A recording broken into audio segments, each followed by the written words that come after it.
Today's episode is brought to you by SEATGEEK. Our promo code for SEATGEEK is TBAWRESTLING. That is TBAWRESTLING for $20 off your first purchase. Go to SEATGEEK now.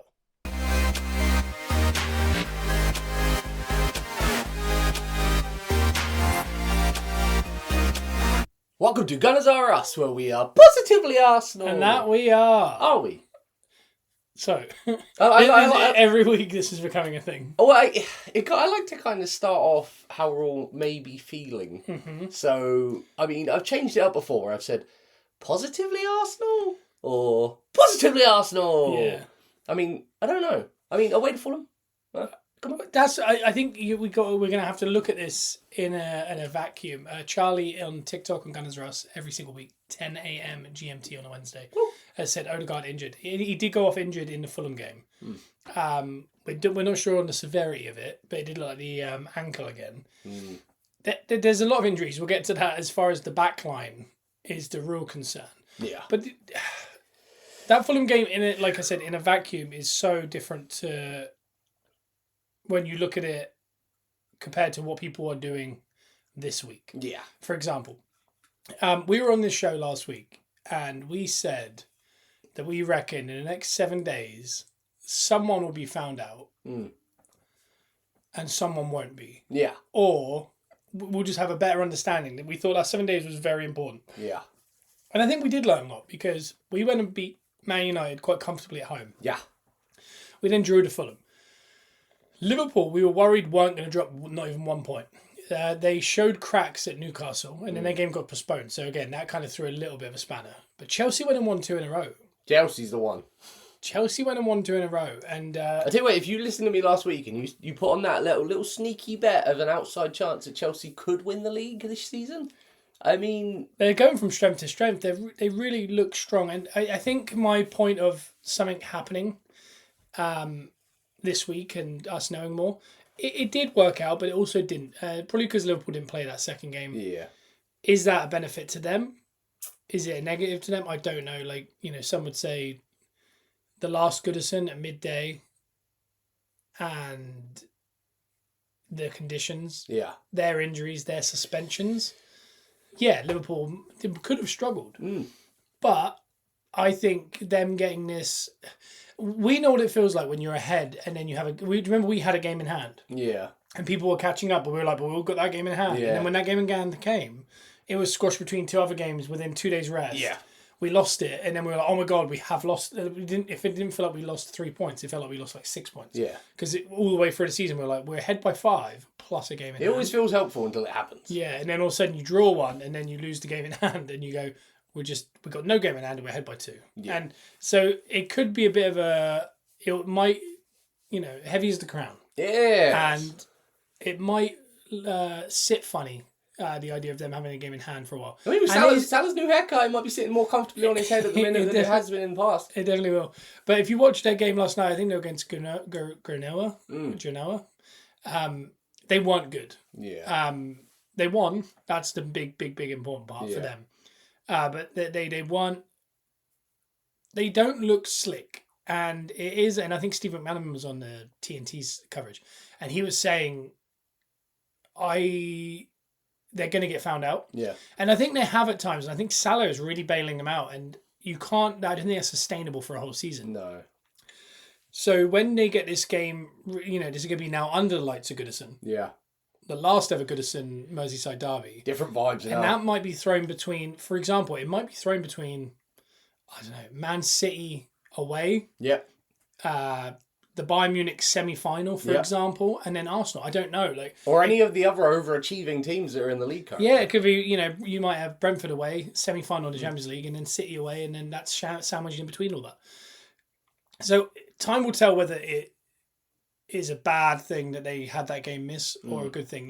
There is arguments for both sides that maybe they got away with one, or maybe that's going to come back and haunt them. Well, I mean, currently they've got momentum on their side, and they are the team everyone's kind of talking about. So I think them not playing that game this past weekend is probably a good thing for the league, because they are going to drop off at some point. Well, they got 7 days rest, and then they performed how they did last night at Genoa. Yeah. I don't know who they got yet this weekend, because we'll get to the prediction league at the end. So I don't know if Liverpool is a team that it's a weird take, but I'm going to relate it to something. I don't know if Liverpool's a team that benefits off of rest. I know what feel you like, mean, yeah. I feel like they're a team that, you know, when you're like, let's They say... need repetition. Yeah, like if you're someone that goes to work and puts it in, and then you have days off and you come back leggy because you're used to the rhythm, or you go to the gym and you're used to going every day and it's fine. But the minute you have a rest, you come back leggy, heavy legs. I think in our football, I do think rest sometimes is the worst thing. Like, very rarely do teams come back from a 2-week gap and then look really sharp. Yeah. They tend to look a bit confused, a little bit out of like whack. Whereas in other sports like NFL, when you have that bye week, people come back so fresh. Yeah. Obviously, injury is a big thing, but It's also a very stop-starty game. and again, we come from the wrestling world, and I know Arne Anderson once said the reason there's more injuries in modern wrestling is because they wrestle less. Yeah. And he was like, when you're wrestling every single day and twice on Sunday, Yeah. you have no, like, your body is so calcified to that. Photography by Jason. Sorry, I was just trying to read that. Rest can affect short-term muscle memory. Yeah. Yeah, I think there is something to it, and there's like a rhythm. Like when you think of Arsenal at the start of this 2024, and we were winning every game like 6-0. It was every 3 days, and we at that point we weren't talking about injury, were we? No. It was just this is good. And I mean, the best players do play every 3 days. I think Arteta drove that home about Saka when people were saying, when's he going to rest? No, like, there's too much onus put on rest nowadays. Yeah. Because when you're winning, you notice that not as many people get injured and not many people need the Everyone's rest. playing well. Yeah, so, naturally the body is going to break down if you play, year on year. But there's also a reason that when you come back from pre-season at the start of the year, all the games look really trash. Yeah. Because people aren't in any kind of rhythm. You're still in first and second gear. You want to get all the way to sixth gear. Well, Jason just said what you said. It affected me having a week off. Yeah. It does. Like I work at the rescue and I also work here. But the rescue is way more physical. I've not been in there for 3 weeks because of swap days and things. Yeah. It's just worked out. I'm going to have a lot more in my future next week or so. Yeah. But this Friday I'm back, and then Sunday I'm back, and then I'm wrestling Sunday, and then I'm back again next week. I'm going to feel that more than if I had not had any time away from it. Yeah. So I think if that kind of sentiment does actually work with football. You kind of put your head down and grind, don't you? Like, you're tired, but you're also still functioning. Like, you're still getting stuff done. You at least know how everything works. Whereas when you add in feeling leggy with how does this work again? Yeah. Because we all do it. Like, you could work somewhere for 10 years and have 3 weeks off, and you're like, what do we do here? I've forgotten. Yeah, and I think football players are no different. I think, obviously, they're still going to training a lot of the time when they have a couple weeks off, so they're still talking about it. But there's nothing sets you up for game. You have to play games to find that rhythm, and then it takes you a couple more. So that's why I hate the internationals and I hate winter breaks, because I think every time you find a bit of rhythm, they stop you again. And then you have to find the rhythm over a few weeks. And I don't know, but like I said, this time last week we were saying we were going to find out a lot. I think we did, in the sense that Liverpool dropped points. Yeah. But so did we. So did City. Yeah. Everyone kind of dropped points except Chelsea. And I don't know if Chelsea's time will come because I don't think they're a bit of a dysfunctional side. It's not sustainable. But I mean, there's enough quality and youthful energy there that I don't know. They might have found their rhythm now. And this could be Chelsea for the next 5 years. I don't know. I just want to shout out Sharon in the chat. Says, your fight last Friday at Weymouth Pavilion was awesome. Thank you very much. Thank you. We had fun, but we lost. The ending wasn't ideal. Yeah, UPW guys, if you want to check us out, we're on UPW On Demand. Oh, spoiler. I just spoiled that. You did. Yeah. Well, we won. Anyway. Or did we? No. Yeah, so we found out a lot, but we didn't. And I think we've got to go back because there's a couple talking points in the sense of we beat Man United. We were told we've been told we're Dark Arts FC. We're told we're Clean Sheet FC. We've been told we're a lot of things. Free Flowing FC. We're Mona FC. We're Sticks and Stones. Banter FC. Now we're Set Piece FC. At some point, you collect enough FCs. It's like the Infinity Rings that you might just be Thanos. Do you know what I mean? Like at the end of the day, if we're Set Piece FC, we're Clean Sheet FC, we're Boring FC, but we're also Free Flowing FC, for example, and Dark Arts. Isn't that kind of all the things you need to be? You eventually become Winning FC. Yeah. So Khaled says, can't wait for Throw-In FC. That's what I mean. And also, set pieces are a huge part of football. Yeah. And if you as an Arsenal fan, how frustrating was it the last couple of years? Mid-blocks, low blocks, mid-blocks. we would just, ram our head against the wall because we'd just be like, can't get through, try the same thing, can't get through. And the other teams would be like, well, this is easy. When will they start calling us adapting FC? That's the thing is, and like I said, the mid block and low block was horrible. So what do? We started to have long range efforts that would cause corners. Then now we're unbelievable at corners. Jason says we are in everyone's mind, FC. Oh. It definitely is that because we're now forcing corners and we've got really good at corners. So now teams, when they want a low block or mid block, do you know what they don't want to do? Give away corners. So do you know what they do? They let you inside. Therefore, we get back to what we're really good at, which is free-flowing football. But if teams like Man United this week, we gave, 18 corners they gave away? They went, do you know what? I don't care about your corners. They even practiced in them on the Emirates before the game. They went, we're sitting in the low block. Yeah. We're going to counter-attack. We don't care. We don't respect your corners. Try and break us down. We tried to break them down. We couldn't. We looked stifled again, like we did the last couple of years. They did a good job. Yeah. They did a good job defensively in that first half. They did, and then we won too many corners, and they gave us too many opportunities to score. We scored 2. You've also got to earn corners.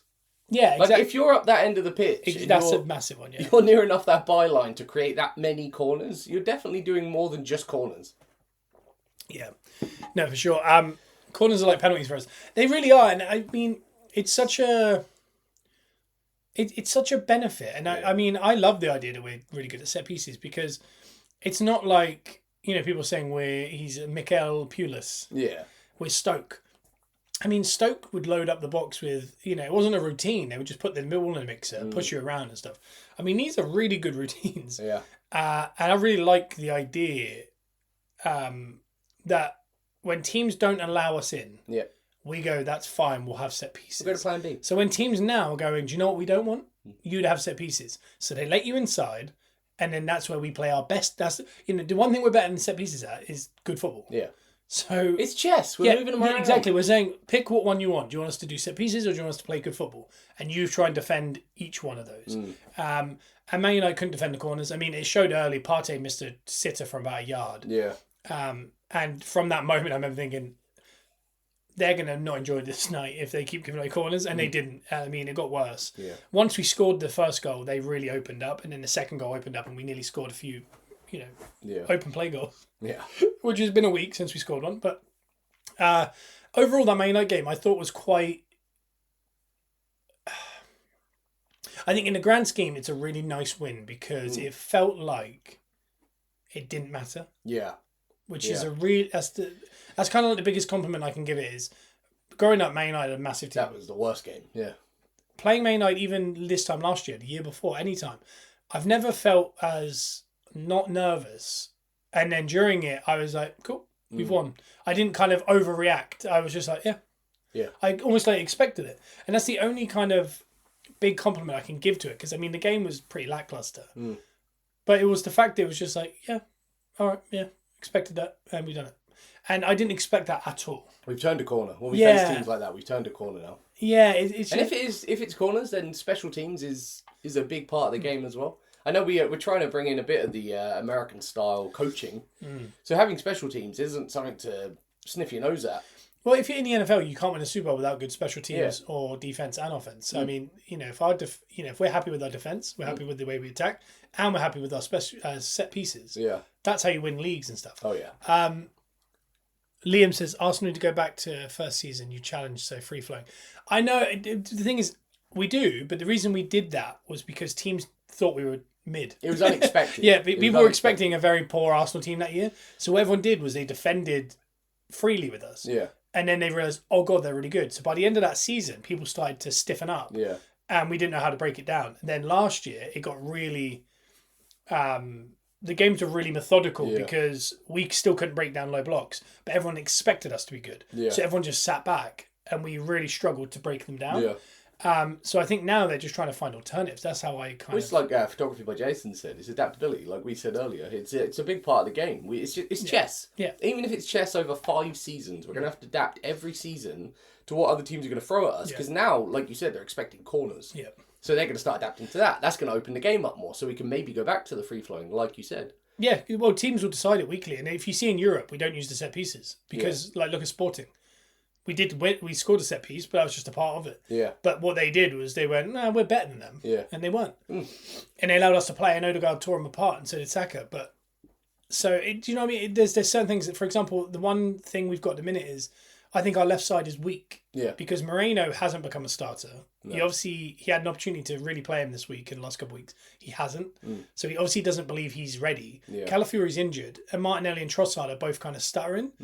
What we need is, if Miko Moreno is that left side today, if it's Ethan Nwaneri, if Calafiori is going to play a full season, if that left side is Nico Williams. No, I don't expect Nico Williams to come to Arsenal, but if it's someone that good, what we were talking about with mid blocks, and then you go get good at set pieces, so therefore teams go, oh man, we can't do a mid block because we're going to give away corners. Yeah.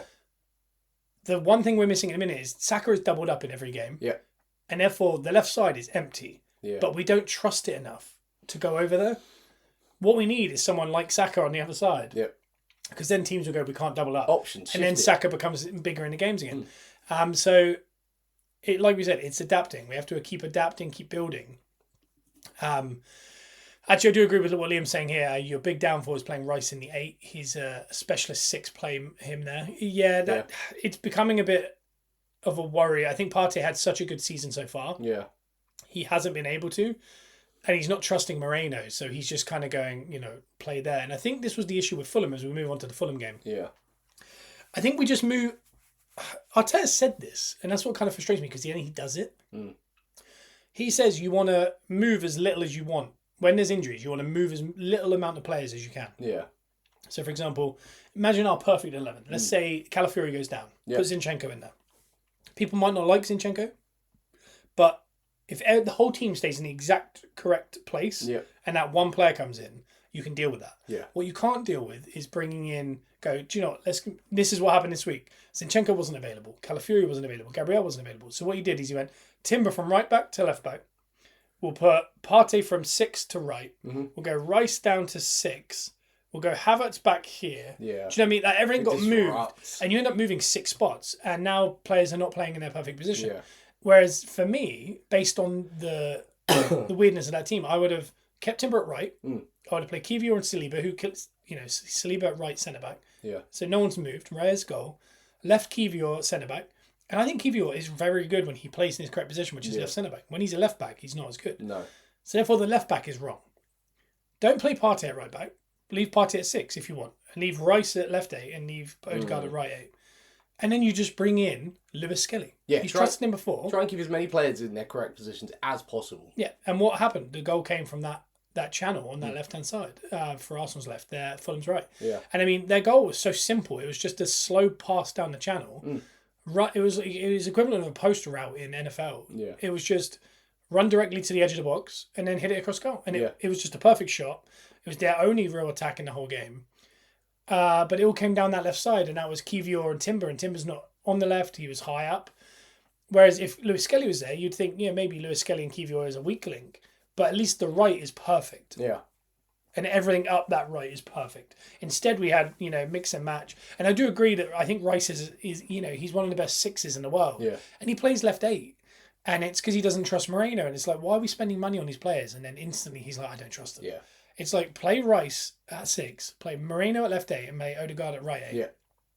And right back, play a right back. Yeah. And I know we're short because, for example, in training yesterday, from our defence, Zinchenko was missing, Tomiyasu was missing, Timber was missing, Calafiori was missing, Gabriel was missing, Zinchenko was missing, and Ben White was missing. Yeah. So I think we've got 10 defenders at the club, 7 are out. Yeah. So Saliba, Kiwior, and Lewis Skelly were all training. Yep. I think Josh Nichols was training.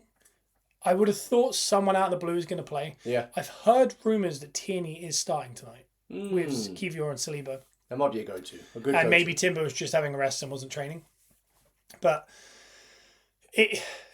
like Jason said, he says it's like teaching them French and then talking to them in Spanish. It is. It's like moving too many pieces. It's too many. It just doesn't make. It doesn't make sense to, and I know it's not so much about the position. It's him going, I really like Partey and I think he's really good. Yeah. So we'll play him at right back. So, but Partey is Thomas Partey is one of the best 6s in the league. Yeah. If not in the world football. Not right now, maybe 2 years ago. Yeah. But that guy is so good. And I understand wanting to play him. But he's only good if you play him at 6. Yeah. So if he can't play 6, don't play him. Yeah. You know, I don't know. It's just one of those things that frustrates me the most because you can cover up one spot missing. And again, even tonight, when you think about it, like I said, if Timber is fit, Kiwior, Saliba and Timber, that's fine. Yeah. Just play Tierney or Lewis Skelly left back. I like that. I'd love to see Tierney again. I would as well. It will be absolutely fine. But their goal came from that. Our goal came from a set piece. Havertz knocks it down to Saliba. Saliba gets 2 goals in 1 week, which is really good. With Gabriel missing, you kind of thought, oh, is the threat gone? And it wasn't. Yeah. They just switched positions. Yeah. It looked madly offside. I mean, I saw it for a second and I thought, oh, he's offside. Cool. Yeah. It went on for ages and I thought, how are they not saying that's offside? And then it was onside and it was like a foot, or I don't know what it was. It was very...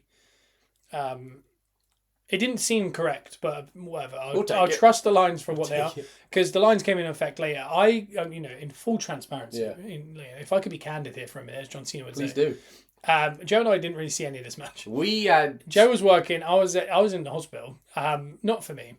But there was also a big power cut. There was a power cut for 4 days. So basically, this weekend, I very minimally saw football. I've only seen it all in hindsight. Yeah. I didn't follow it in any way because other stuff was going on in the world. Yeah. I don't know if I could have taken Saka scoring the last minute win. I think it was Saka. Yeah. I haven't seen it yet. That's the annoying thing. I've just kind of seen what people said. Yeah. Saka scoring it in the last minute and going absolutely nuts, and then realising Martinelli's just staring offside. I tell you what, the good thing about hindsight though is, like you said, I was at work, so I mean, I forgot it was even a Sunday because I was working a Sunday, which I don't do. I clicked on to, I guess, X, it would have been, maybe. I saw a screenshot of the VAR... Check. Yeah, of Martinelli offside, basically. And because I wasn't caught up in the whole shabuzi of it all, I saw the picture and I was like, well, yes, it looks offside. I wasn't sure if there was controversy around it yet. I don't think there's any controversy. Yeah, because I saw this picture keep popping up. I wasn't sure if Arsenal fans were saying... this shouldn't have been offside or something. Because you know when you see these VAR still shots, it's usually surrounded by controversy. Yeah. So when I first saw the shot, I was like, okay, cool. Well, he looks offside, but I needed to delve deeper to see if there was an issue with this. But why am I delving deeper? I should have just taken what I saw. Like, it's VAR, the still shots of those VAR lines has caused controversy now so much that my initial reaction was, there's controversy. It's probably a problem, yeah. And I don't think it was. I haven't really seen it, but from what I heard, he's just offside. He's off. In real time, it looks onside, but very good work from the But lines. I mean, as a winger, you should never be offside in those positions because he could be 5 yards onside and he is fine. You don't need to be offside. He doesn't need to be anywhere near the offside line.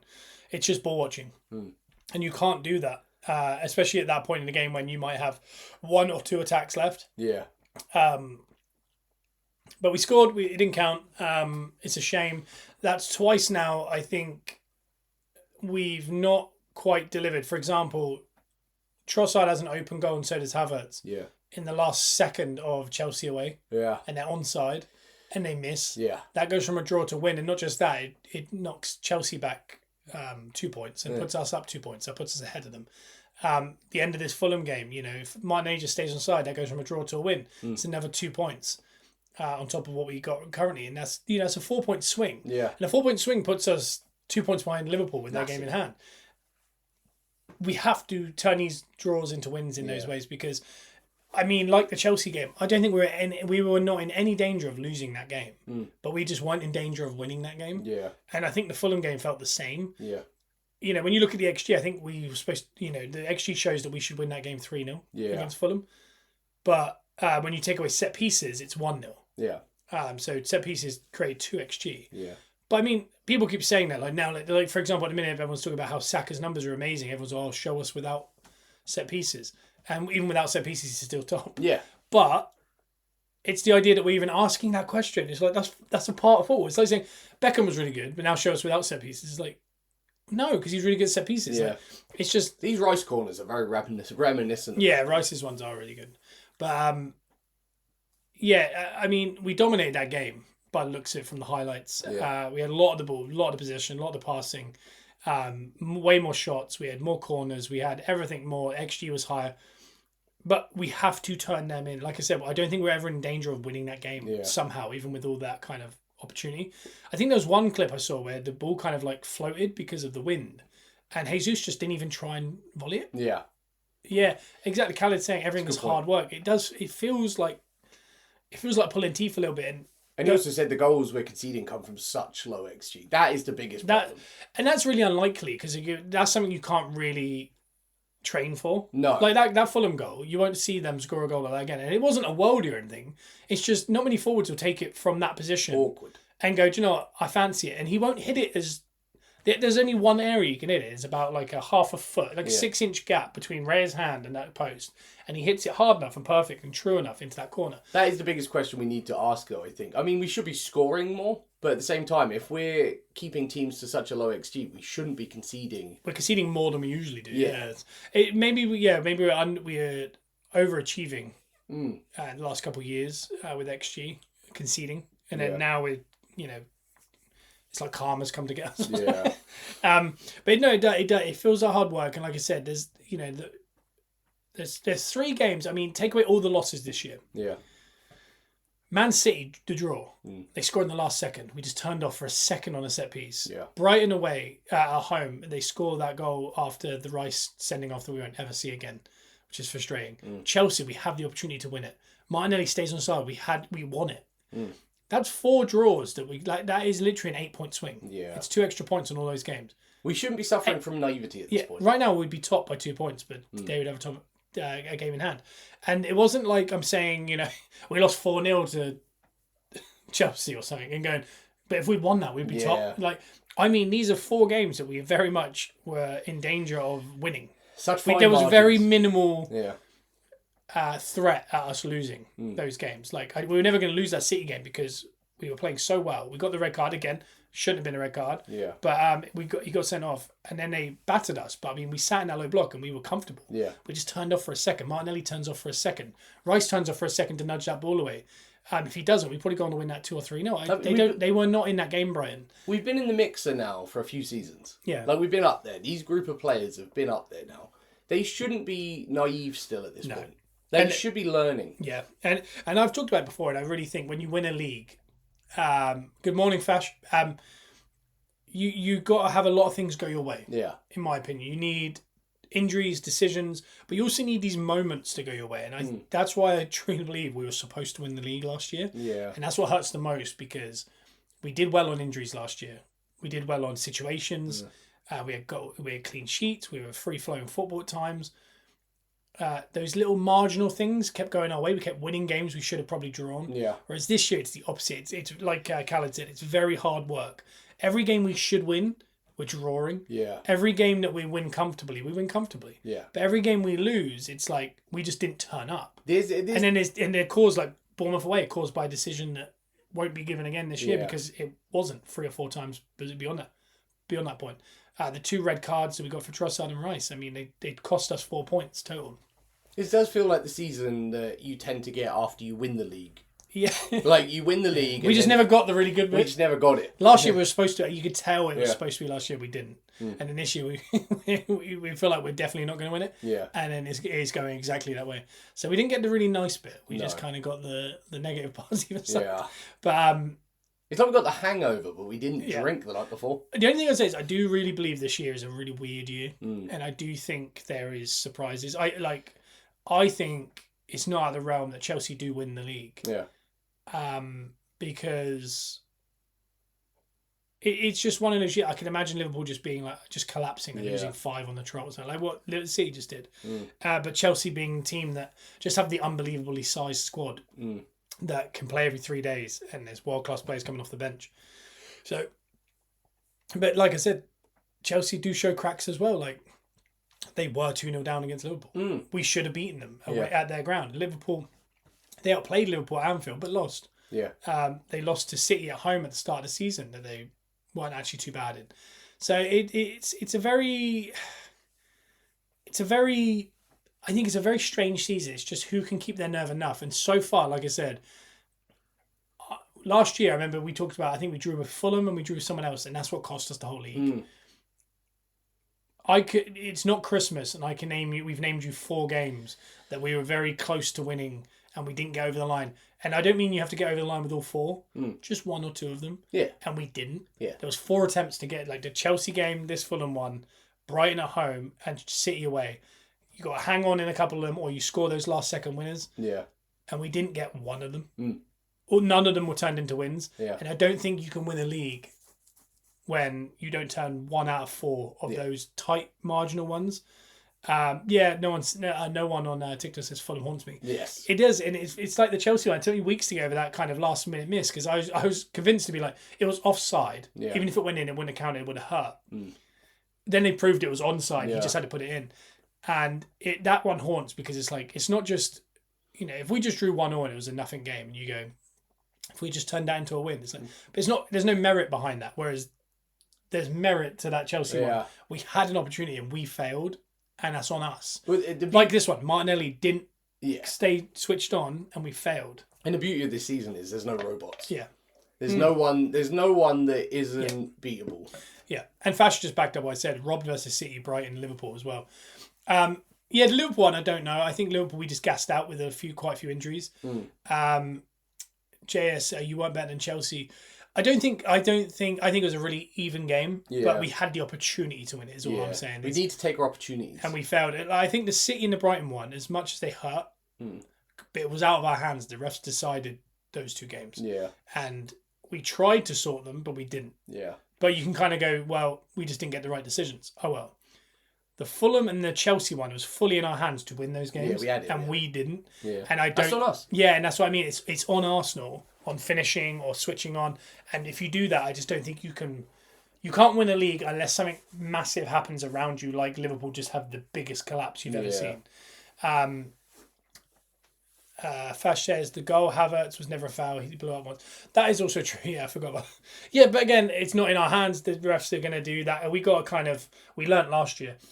We got to play like the refs aren't there because they will find reasons. They are valid. Yeah, that's what I mean. And as an Arsenal fan, we were called conspiracy theorists for a long time. Yeah. And then what happened this year is I think those 3 red cards particularly.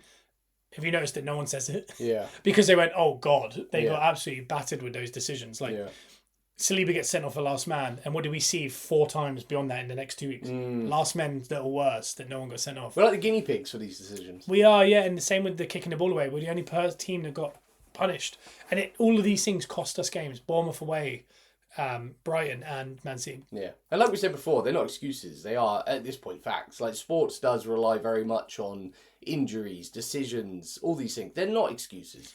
We're the only sport in the world. The Premier League is the only place in the world where I think we call them excuses. User says, do Arsenal play tonight? We're against Monaco at home. Khaled, only letter of the law against Arsenal. Honestly, they have no decision. They had to send us off. Yeah. Even though we saw 300 of those exact same situations happen in those few weeks. And again, those things, as annoying as they are, there's probably stuff like that last year that went our way. And we didn't notice it. And we didn't win the league. Like it's one of those really like, and photographer by Jason says we're being used as the example. Yeah, we're the guinea pigs. Yeah. And Lee says Tierney big performance tonight. I hope so. I hope so. Hope he's got that Tesco bag stocked full of a meal deal and he's ready to go. And I started the show by saying in a vacuum it's a bad result because other teams win and things like that. We, on this podcast, talked about it when we got through that horrific first 12 games, I think it was, or 11, 12 games. We looked at the next, I think it was 7, and there's another 3 or 4 left. We've got about halfway through, and we've won every game until then. Yeah. We haven't lost.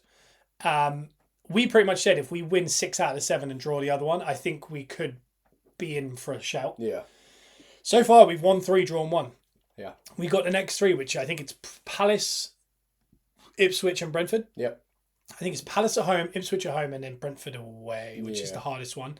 Fulham and Brentford away, even with the Man United at home, we looked at those 7 and we went, those are the 2 hard ones. Yeah. We've managed to dispatch the 3 ones we thought we would, including Man United. We've drawn with Fulham, which, I'm going to be honest, at the start of the season, you said what would happen now, I'd say draw. Yeah. If you'd said that even 4 games ago when we were trying to figure out how many points we were going to get from the next 7, I put that as the draw. Yeah. And I put us to win at Brentford. And this was me being hopeful. Yeah. I had us winning all 6, but the Fulham one was a draw because it was sandwiched between Champions League, another game. And this Fulham side is decent. I mean... Yeah, it's really good. And Fulham, I think they do have Liverpool. I think that's who it is. I just remembered.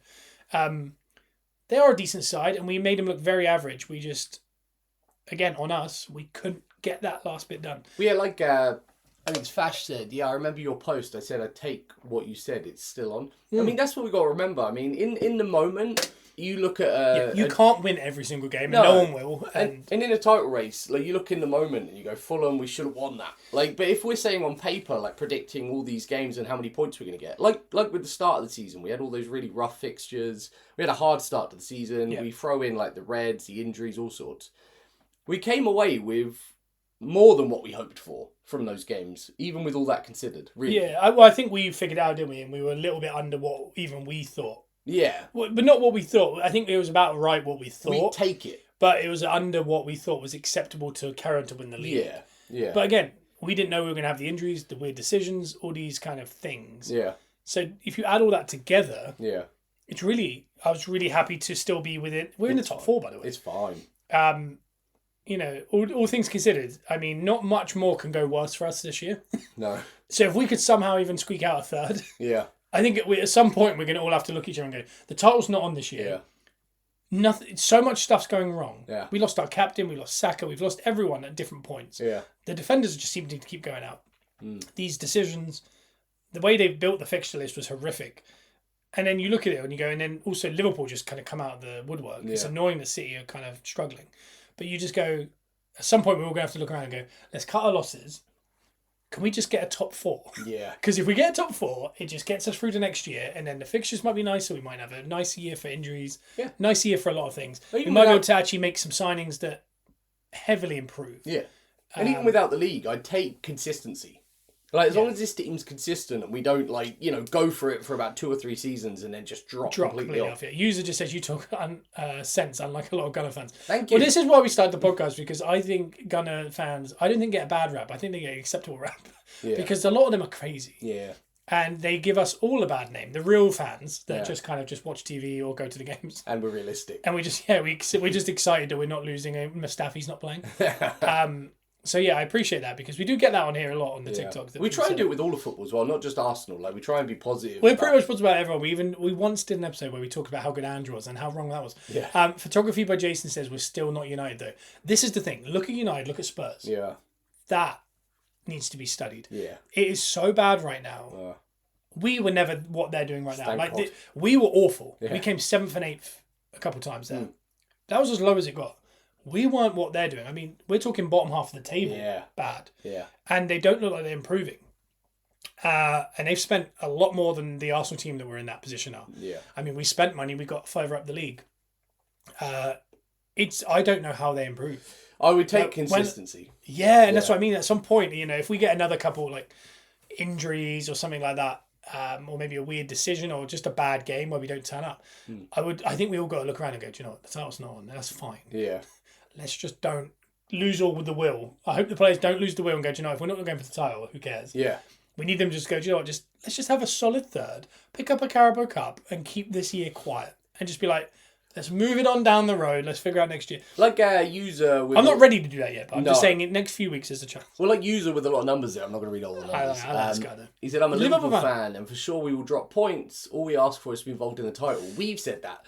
The best thing about these last few seasons as an Arsenal fan is that we're just involved. Like, I never truly believed we were going to win it because of City. But the hope... But I enjoyed being in the process. The hope makes you warm. Yeah. Like I said to you the other day, I don't mind not winning the league. No. I don't mind, not winning the league. It's the being involved all the way to the end. Yeah. That's the fun. It's the journey. I like turning up to each weekend and being like, not only do we need to win. Yeah. You're like, we should win. Yeah. We're good enough to win. Yeah. It's nice to just be good enough that you're going to win 80% of your games in the season. Inner confidence. Yeah. Like, I don't, albeit if we won the league, I would take that. But I mean, the journey of enjoying week in and week out and knowing that you're in the talk to the end, almost to the end at least. Yeah. I'd take that. Yeah. Khaled says our luck will change. Everyone will go away towards the end of the season. That is the other thing, is in the one season you can have a big swing. I just wonder if the negative swing was just so big, it might never get rectified this season. Like I said, if we, let's just grab one of them. Yeah. Let's say the Brighton game, he doesn't send Rice off because he's not an idiot. And we just win that. Yeah. The title race right now, everyone goes, oh, Arsenal very much inside. That one, we just needed that one out of the 4 that we could have. I don't know. And you got to remember, we're the team out of all these teams that are in the talks as well that have got the most recent experience in this situation in the last couple seasons. Yeah. We're the team that's been up there with Man City. So our team currently should have... I know that Liverpool They should have built a little experience. The Liverpool team. The Liverpool team definitely know what they're doing. Still winners. Like, they know what they're doing. They've actually done it as well. But we're... Yeah. They've been there. They've been to the top of the mountain. But this team currently that Arsenal has been to the end the last 2 seasons. Mm-hmm. So they have the experience. And that's why I said last week, a cheeky little bet. Gamble responsibly. But a cheeky little bet on Arsenal because of the recent experience. If you've got people putting a cheeky bet on Chelsea, on Arsenal, you got them on everyone. I said last week, before that set of games we just had, have a cheeky little one on Chelsea, have a little cheeky one on Arsenal. But obviously the Chelsea one, the odds are going to change a little bit now because they are... getting stronger week by week. Last week was the time to put that cheeky little bet on. Fash says we don't lose v top 6 now. It's been over 2 years now since we've lost to a top 6 time, which is such a turnaround from what we did for so long. Yeah. That's a mad stat. Yeah. And it really is interesting because, like I said, you with the user, the Liverpool fan, when you've had Sammy Huppier, good player by the way, but you remember that era of Liverpool that were coming 7th and 8th, and you looked at their team and you went, I don't understand what this team is. I couldn't tell you who those players were. No, a lot of the players you just like, this is not a Liverpool side. We've done that with Arsenal with Mustafi and Socrates and Kolasinac and all these guys, and we lost our way. Yeah. So as the fans, I think we just feel good to be in and around it, and none of us expect to win the league because of the way City are. And again, City still might win this again, but it's just nice to be in and around it, and the team's improving.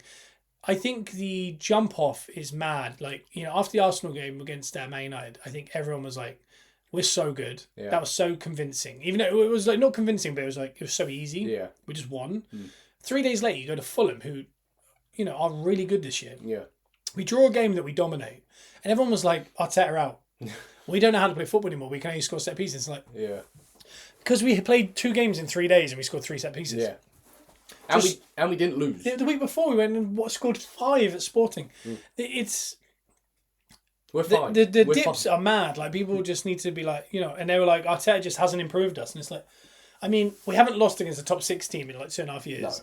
No. He's put us in, this is our 3rd title race. Yeah. If we stay in the title race. It just seems crazy that some people even have that conversation. It's like, do you think if we went and got a better manager, let's say they went and got, well, they could name it another manager. So it was like, oh, go get Javi. He's proved nothing. Fash is off. See you later, Fash. See you later, Fash. Enjoy the game tonight. Thank you. Yeah, you're just like, there's no other better managers. Well, these are the same people, though, that were calling for Wenger out when we were consistently in the Champions League, consistently in top 4, consistently playing good football. Yeah. And they still wanted Wenger out. Exactly. And I just don't know. I don't think anything good would come from moving on from Arteta. And I can't believe that conversation's even happening while we're sat 3rd in the league. Yeah. Hoisey says, win tonight. I do. We've got a lot of injuries in the defence. I think everyone else is fine. Yeah. Maybe Odegaard might end up having a rest. Yeah. Which, if Odegaard's missing and half of the defence is missing, we've just proven when they all miss that we tend to lose. I think losing Odegaard recently, though, even though it hurt, proved a lot. Even though it hurt the team, I think we all learnt to miss and love Odegaard even more. He's just so good. He is freaky. He's so good. I really want them to trust Waneri. I think he's so good. Yeah.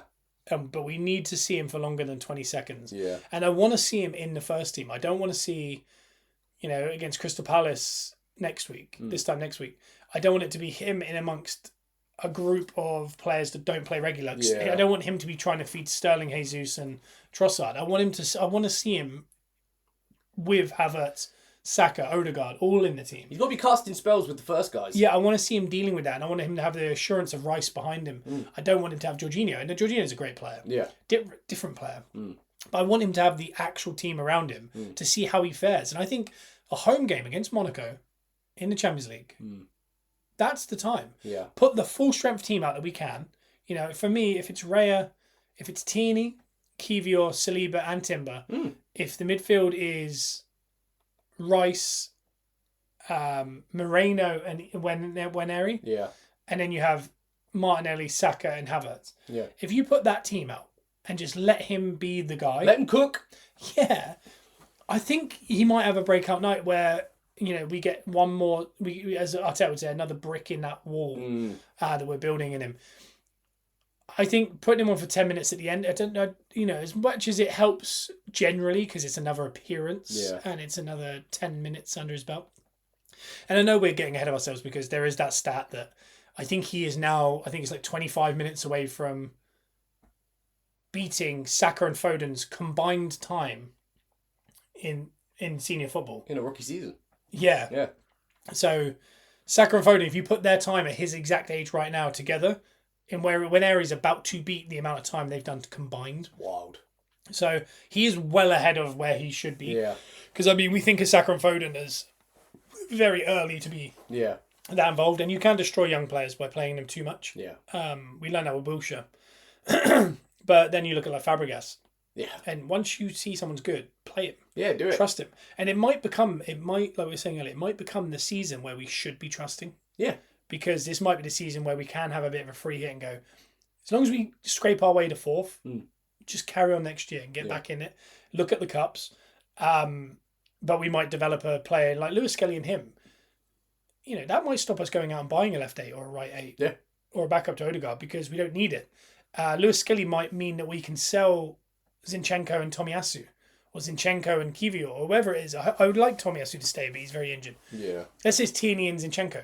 That's 250 grand off your books. Yeah. And instead of replacing him with a 250 grand Hato from Ajax, Lewis Skelly could be that guy. Yeah. Lewis Skelly could be Hato. And bringing in new players, they've got to learn the style. Yeah. They've got to learn everything. So you're using a player that's come up through the ranks and he's learning as he goes.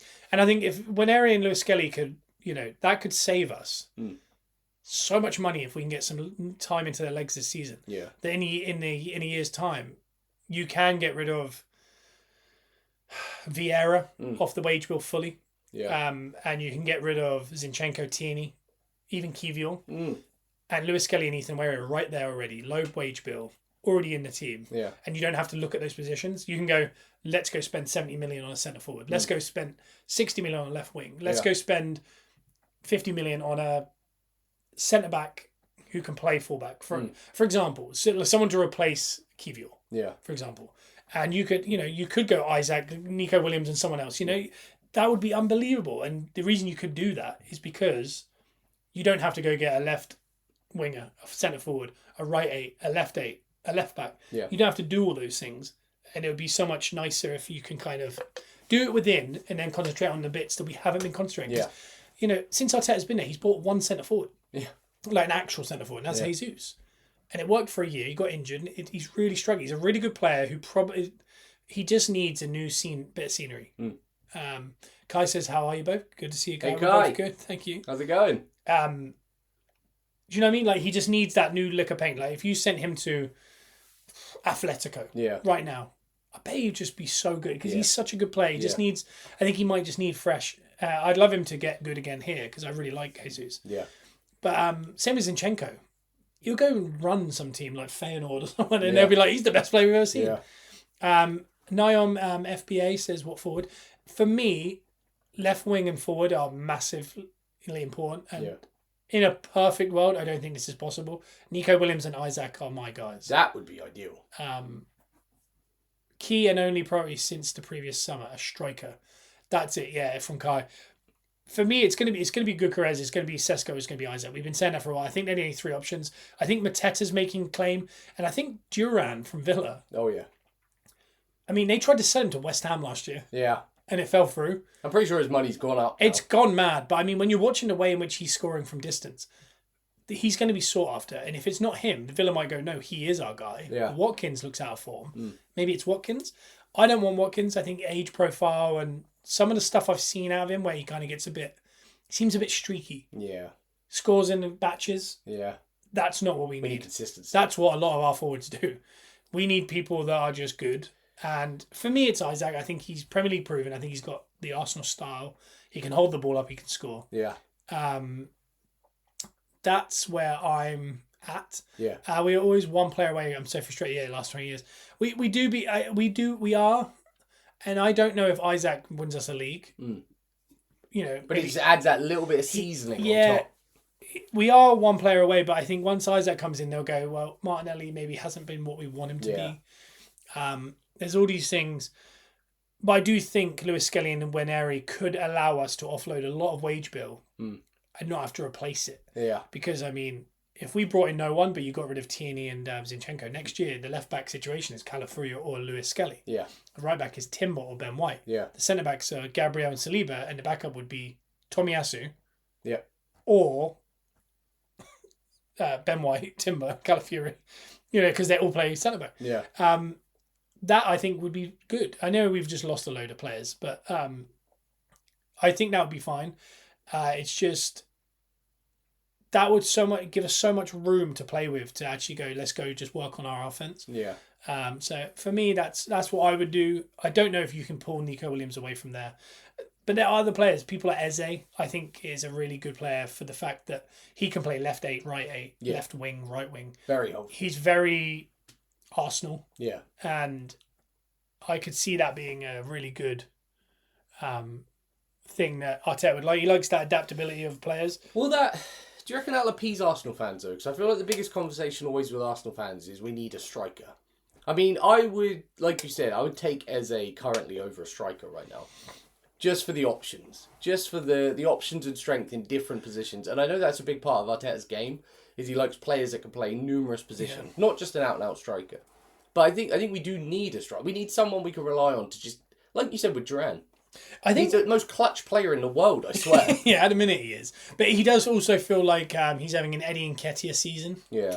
And you don't know what you're getting. Whereas that's the thing with Isaac. He was great at Sociedad. Yeah. And then he's been great the whole time at Newcastle. Gyökeres, I don't think he's that great. No. I think he's a Timu version of Haaland. Yeah. I think he runs hard. If you put him in the Arsenal team, he'd struggle because there's no room for him to run into. He's like Højlund if he never quite reaches the potential. Yeah, like we've talked about this loads on the podcast, but with Arsenal, there's no room to run into. You cannot run at teams. No. The teams are already at the back. Yeah. You have to figure it out, inside that tiny little... You're working in a letterbox. Yeah, you can't throw it deep. No, you have to... And Gyökeres is not that guy. Yeah. Sesko might be, but he's very raw. I don't want another Kai Havertz. I love Havertz. I don't want Sesko, who I think are not as good Havertz yet. Yeah. To come in and become the new Havertz over 3 years. Yeah. We need someone who's going to come in and we go... He has to play every game. Yeah. And Havertz has to find a new position. That's what we need. And I think Isaac is that guy. I really do have a soft spot for Mateta because I don't know if it's really like rudimental thinking. But he's big. He's strong. Yeah. I don't know if anyone saw him just pushing the player off while he's doing step-overs over there. It was hilarious. I'm a big fan of big, strong players. Yeah, like a Benteke type. It sounds ridiculous. But the way in which we are good at set pieces, the way in which we can cross the ball at will if we want, but we just don't. Yeah. Niam says Gyökeres is going to be better than Haaland, in my opinion. Or is it? Hope so. He's better on the ball. I don't know, but he's already, what is he, 27, Gyökeres? 26? That's the downside, is he hasn't reached that potential yet, and he's getting to the back end of 20s now. Yeah, he's going to leave, for sure. He's going to be in the Premier League next year, I'm fairly sure. And in the right team, he might. Like, in the right team, you stick him in City or Liverpool, and he might just bang goals. I think the ideal situation would be Isaac goes to Arsenal and Gyökeres goes to Newcastle. Yeah. I think that'd be good for Newcastle's kind of world. Yeah. Kai says Isaac is good, but I'm concerned with his injuries. That is... do you know what? We're very good at making sure players have injuries all the time. Yeah. Well, luckily we ditched that doctor to Man United, so we should be okay now. Ace Adam says, how are you guys? Thank you. We're good. Hope you're well. Isaac does worry me a little bit. But Mateta, I don't know what it is, but we can cross the ball at any point during the game. We just choose not to. Yeah. And teams know we don't need to. Yeah. If Gabriel was a backup centre forward, that's what we need. That's what we need. A bully. It sounds ridiculous, but I think that kind of player, could be instrumental. I thought Tony could be that guy. Yeah. He's gone. But I don't know. I don't see any other centre forwards out there that are going to come set the world alight. I think it is Gyökeres, Sesko, it's Isaac, it's Mateta. Yeah. I think as left wing goes, I'm sure there's players we don't know about that are really good. Yeah. Yeah. Sorry, Naim says, I think Liverpool will get Gyökeres. If they got Gyökeres, they'd move Darwin on, and I would have Darwin in a heartbeat. I think Darwin is that kind of boisterous player that we could have. But it it is tough. It's a really hard one to figure out, but I believe the knock on effect of giving Lewis Skelly and Nwaneri time is we can actually put a lot of money into that. Isaac would be ideal left wing and backup centre forward. Yeah, that's true from James. Kai says Havertz is too stubborn to save Havertz for the benefit of Arsenal. We need a clinical striker. I think we do, but I this sounds bizarre, but I feel like Havertz is relatively clinical. He is now. Yeah, we found it. Again, I know sometimes he shoots and it looks a bit like, I don't know, it's a soft. The ball is soft, but he's not a sniper. But I think he's also proving we don't really give our forwards enough. No. And I think that might be the true problem is the way in which we play. They don't really involve, and that's why Arteta isn't necessarily signing that out and out striker because it's not. It doesn't match our game plan. Yeah, but it'll be interesting. Again, the next year there'll be a lot of players out, a lot of players in. Yeah, it'll be very interesting. Arteta mentioned he could be dipping into the transfer window in January because of injuries. Yeah, he might. But again, what worries me about that is what's he trying to say? He's trying to say I want more defenders. Yeah, we've got all the defenders. I know they're all injured. Stop buying defenders. You're going to stock up for the winter. He's bought how many forwards? He bought. He's bought Trossard, Willian, Jesus. That's pretty much the forwards he's bought since he's been at Arsenal. Yeah. And Sterling on loan. It's a very odd bunch. Yeah. And in the middle, he's got Odegaard and Moreno, Rice, Jorginho. Yeah. Vieira. Well, he's bolstered the back end. He's bolstered the spine. But maybe his next step is bolstering the front. The back end's been really good. Ramsdale, Raya, all the centre-backs we have currently, unbelievable. All the full-backs, unbelievable. But it just seems to be as he goes further up the field, he becomes less either interested or just he can't spot it. Yeah. And that's what worries me. And that's why I think this year we need a top-heavy window. Yeah. Where we go and buy a winger and a forward and a left eight or something. I don't know, and just don't worry about the defence. Just leave them. Before we move on to Protection League, because we're already an hour in, Ace Adams says, what's your thoughts on Sterling's performance? I've not been impressed. But I do like him. I think he just needs to actually play. It's been a bit of an awkward one this season because we've had hard fixtures that he doesn't trust him to track. Yeah. Like tonight is a perfect example that if the whole team was fit, I would rest Saka and play him. Yeah. And just say from the start, go. And if it gets to 60 minutes and it's pretty unimpressive, just bring Saka on to finish the game. Yeah. That's what he was brought in to do. But so far, he's not doing that. No. So he needs time. We haven't had time. Yeah. So we're going to move on to Prediction League. Let's do it. I can tell you last week, it was a big one. It was 18 games. Woo! I got 10. Nice. And Joe and Simon got 8. Woo! Which puts us, the Prediction League, at... last place is Joe at the minute with 65. Okay. I'm second with 67 and Simon's top with 70. So it's a 5 points tight in it. Game 1 is 3 o'clock. It's Arsenal versus Everton. Oh. I assume we're all going Arsenal. Yes. There's no way Simon isn't, so I'm putting his name already. We're all going Simon hasn't sent this through yet, guys. Oh, okay. But Arsenal Everton is going to be an interesting one. We're now in the back 3 of those 7 we had to get through. We won 3, drew 1 in the middle. Now I think it's Everton at home. Has to be a win. I think it's Brentford away and Ipswich at home. It's something like that in the league. It's one of those kind of situations. They have to all be wins. Yeah, we've got Crystal Palace as well, so there's maybe 4. If we could win the next 4, I really believe we're in a title race. There's a potential for a couple draws in there. I think we have to win all 4. Yeah. So I'm no not losses sure. though. Kai says he reckons we win by 4 or 5. Goal difference is critical.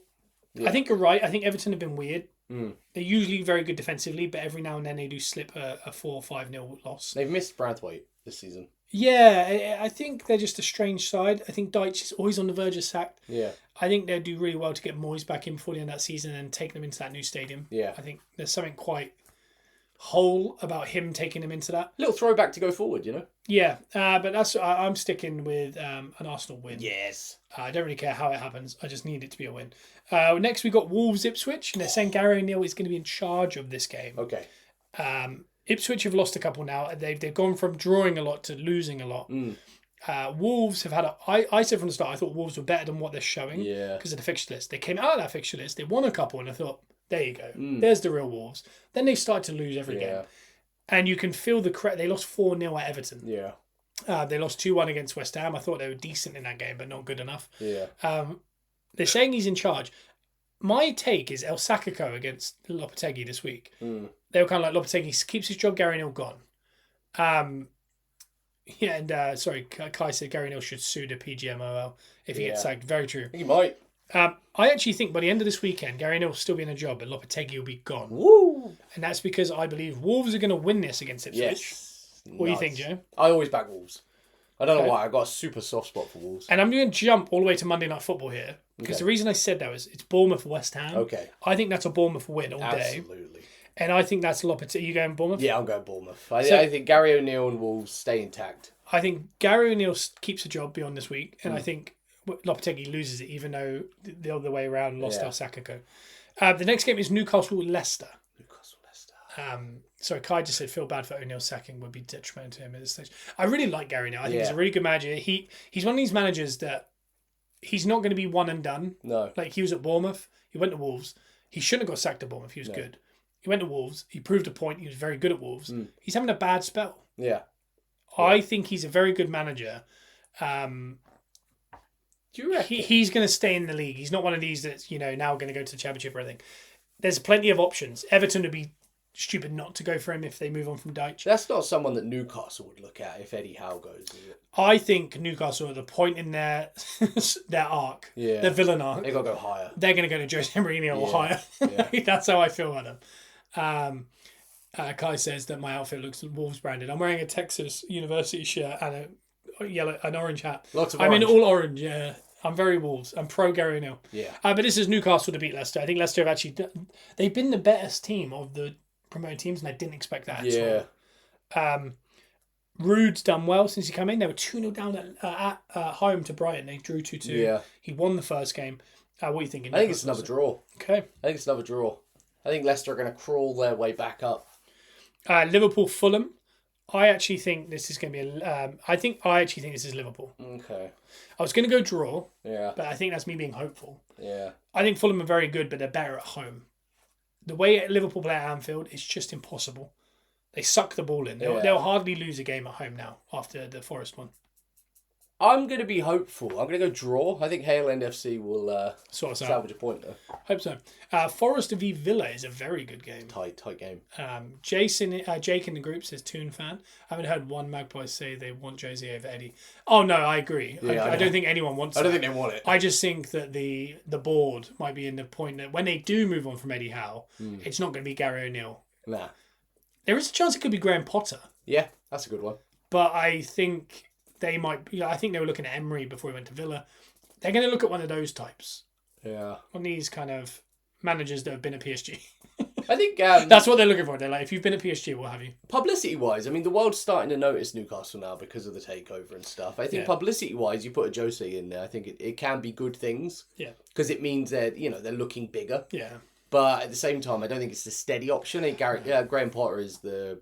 Yeah, because I like Eddie Howe's football. It's better than Mourinho's football, to watch for a fan.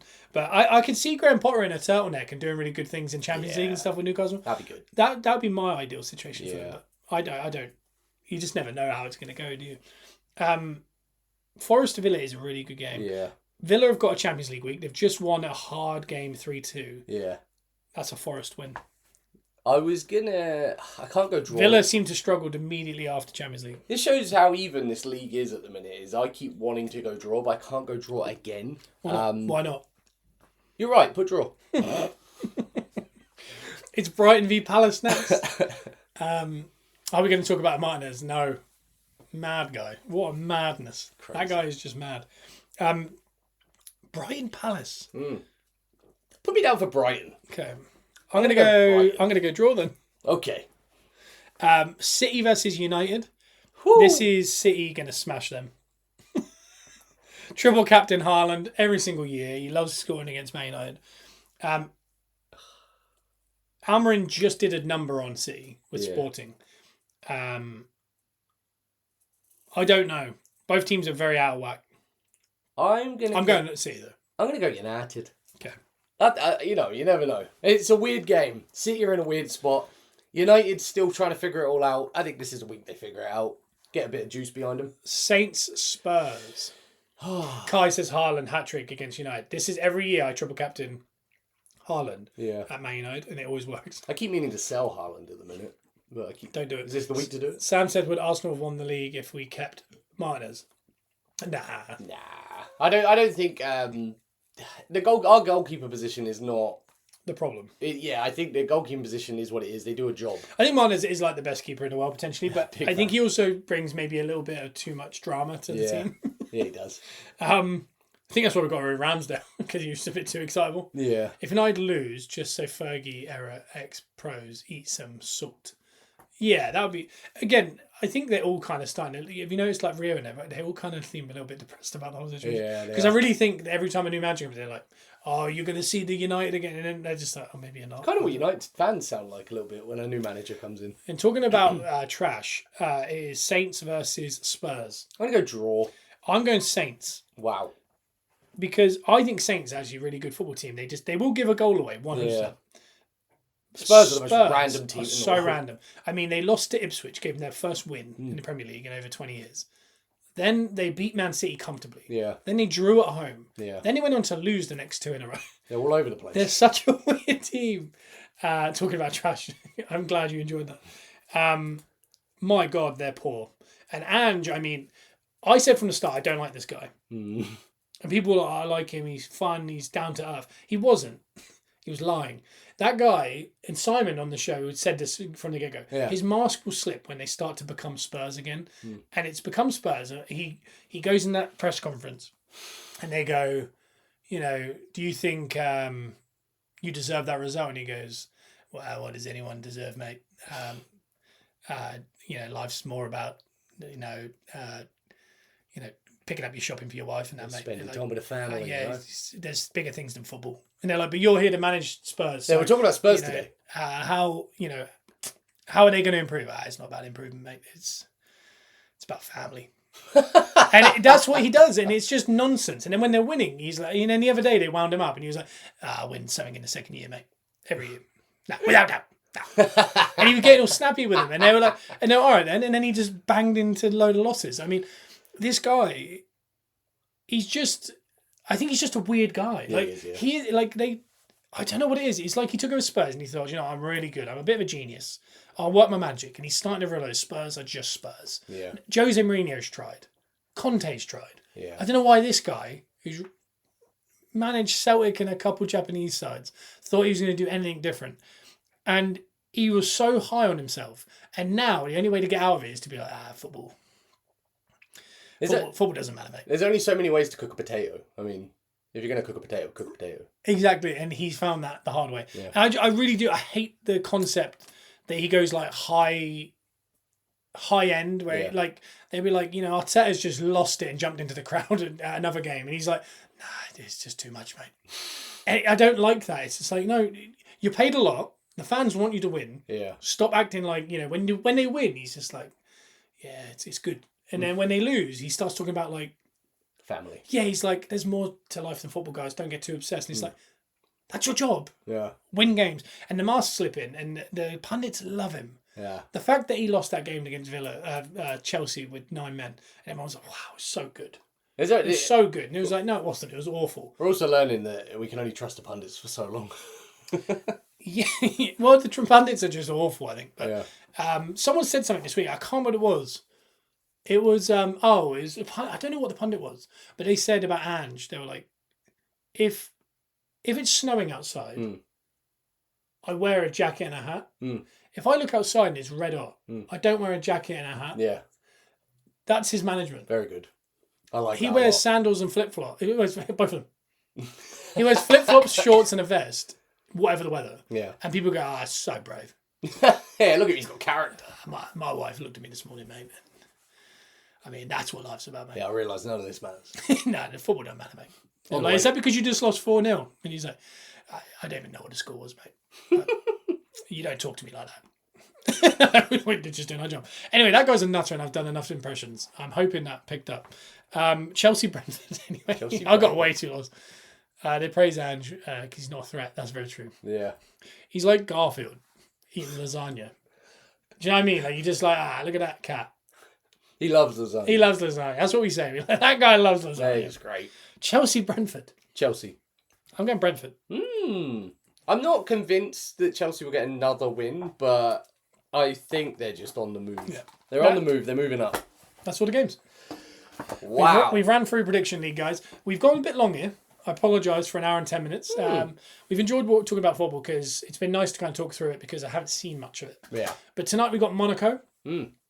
If we win tonight, by the way, we go second in the league of Champions League. Yay! Because of certain results. And I'm fairly sure that would nearly guarantee... We've qualified, obviously. Yeah. But not top 8. That would be very close to qualifying with not having to play the extra game.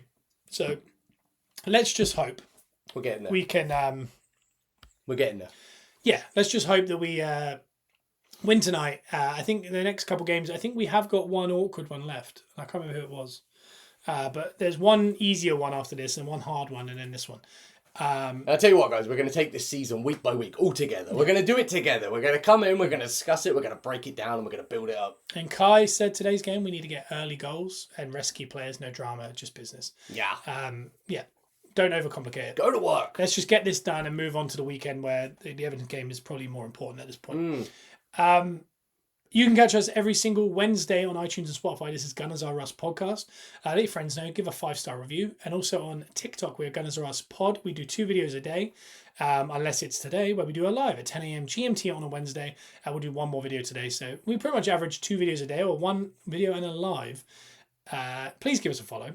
We're trying to get to that 10,000 mark. I think we're only at 5,500 or something. But please, we got 100,000 view video though. That was cool. Wow. But we'll be back next week where we would have played Monaco, played Everton, and we'll know a little bit more. I don't know if we would have played Palace. I think it's next Wednesday. So, yeah, it's a bit of a weird one, but I mean, let's just crack on. Let's get some wins. There's a lot of Wednesday games. When's a Tuesday? I don't want on Tuesday because we do Whatnot. So check out Whatnot. That's true. The Peppercorn Sports cards. This is where we sell these boxes that have trading cards in them. Yay! Look at this Jorginho. Oh, man. Jorginho auto. That is beautiful. That we're just showing you the TikTok. Look at that. So we'll be seeing you next week on the podcast. Please enjoy yourself and enjoy the game tonight. Joe, have you got anything to say goodbye? Have fun, enjoy your football, and we'll see you next time on the Gunners R Us podcast. Thank you.